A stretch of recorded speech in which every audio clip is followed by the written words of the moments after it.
This lesson is all about parts of speech. Every word belongs to a word class, also known as a part of speech. Parts of speech summarise the way in which a word can be used grammatically.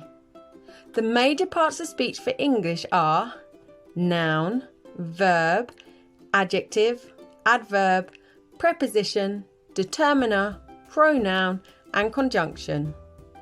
Some words can be more than one part of speech, depending on how they are used.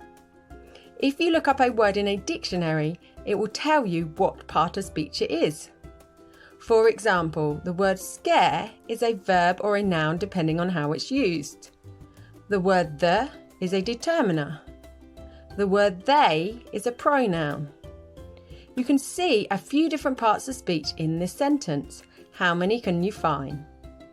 A large cat prowls slowly through the neighbourhood.